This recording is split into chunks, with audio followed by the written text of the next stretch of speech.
Hey there, Captain Mutant here. It took 5 episodes, but Discovery has finally found the location of Starfleet Command and the civilian Federation government. I was somewhat disappointed that we weren't told where what's left of the Federation was located, but that's a minor quibble. As with Forget Me Not, this review of Discovery's 5th episode, Died Trying, will contain some minor spoilers, but will not reveal major plot threads. Spoilers. Time travel. We learned in the first episode, That Hope Is You, that the Time War, which was a large part of Star Trek Enterprise's adventures, were over, and that time travel had been banned. That didn't seem to have affected the crew of Discovery who had jumped into the future though. Well, until now. I liked that despite the fact that we know why they traveled nearly 1,000 years into the future, no one else does. At the end of Season 2, we saw that all the information about Discovery and her reason for disappearing were purged to protect her and her mission. This was good. It also somewhat rectified major continuity plot holes that the series had thrust onto the Star Trek universe, like why had no one in any other previous series mentioned the existence or even the notion of a spore drive, and why was there no record of a mutiny aboard the Shenzhou? After all, as it was revealed in the Thorian web by no other than Spock himself, i.e. Burnham's brother, has there ever been a mutiny on a starship before? Absolutely no record of such an occurrence, Ensign. So with many plot holes patched up, Discovery reached Starfleet Command and encountered an understandably very suspicious Commander-in-Chief. Not only do Starfleet's official records clash with what actually happened to Discovery 900 years prior, as a consequence of the end of the Time War, they also see the crew of Discovery as potential criminals. I did like seeing them caught off guard by that news, although it was clear this wasn't going to be a major impediment to the story, as the interrogation of the crew was played more for humor than anything else. Gaining trust. We've already seen in Forget Me Not that the trip to the future has bonded and traumatized the crew. However, we notice in this episode how vulnerable they actually feel when there's the possibility that they'll all be reassigned. But that's not surprising. Everything is alien to them, even the Federation, and the technology that surrounds them is beyond their comprehension. It might have been their home in the past, but so much has changed, the need to remain within their group for comfort and reassurance must be overwhelming. But in order to stick together, they need to gain the trust of Starfleet Command. A mission uniquely suited to an antique vessel will do, something only they can achieve, and it just so happens that such a mission is right there waiting for them.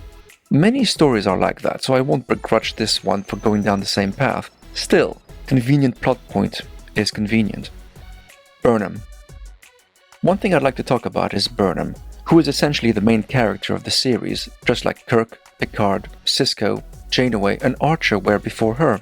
She's a different sort of character, but the obvious difference being that she's not the captain of her ship. But she's also impetuous, and doesn't hesitate to sidestep rules and regulations to get the job done, which can feel jarring to me at times.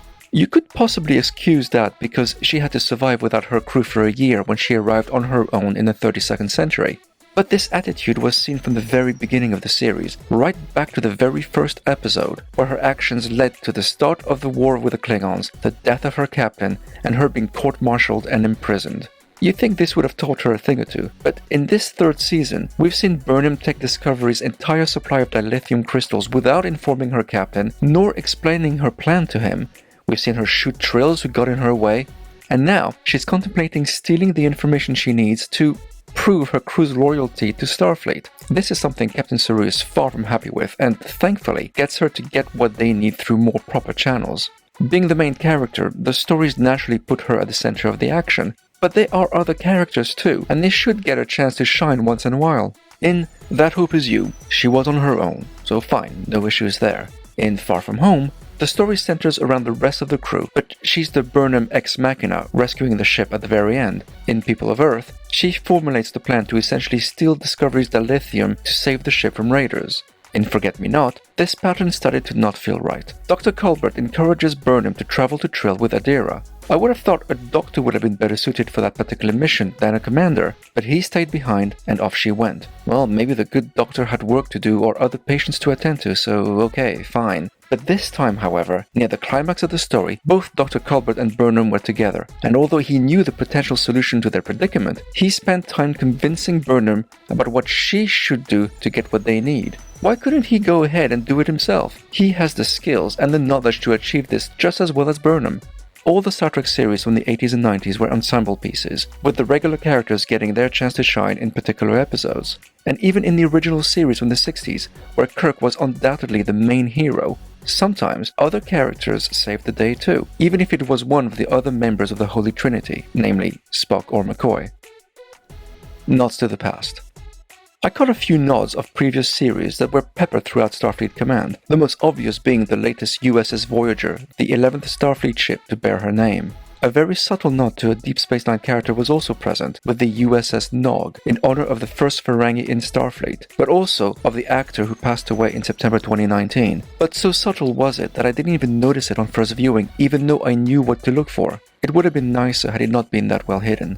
Another blink and you'll miss it moment was a reference to the Kazons, antagonists from Star Trek Voyager. There were also signs of the Ankari homeworld from a Voyager episode, and Cardassia Prime from Deep Space Nine. There might have been additional Easter eggs, but I must have blinked too often to notice them.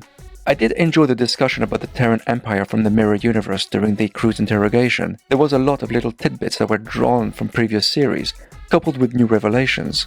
It was fun to see that, rather than being an obscure secret, the existence of the Mirror Universe is well known, researched, and analyzed by the 32nd century. And even though Georgiou manages to do something that should really be impossible for someone out of her time as she is, and totally outmatched by 32nd century technology, it was good to see her finally on the back foot for once by the end of her debriefing. Interesting characters. Kovich, her interrogator, surprisingly played by none other than David Cronenberg, was very interesting, not to mention enigmatic. I hope we'll see more of him and he won't disappear like other interesting characters this season. Book, where are you? Where did you go? So much was made of his character and his cat, and yet we haven't seen him in most of the season now. The same can be said about Sahil. He was an important part of the first episode, briefly seen in the second, and we haven't heard from him since. Final verdict. Die Trying was an interesting story, but it didn't really break new ground. It followed a traditional path, and although there were a couple of surprises, it was pretty standard fare.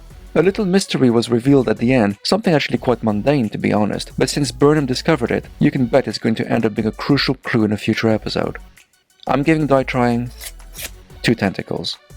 That's all I have for today. Let me know what you think in the comments, and I'll speak to you next time.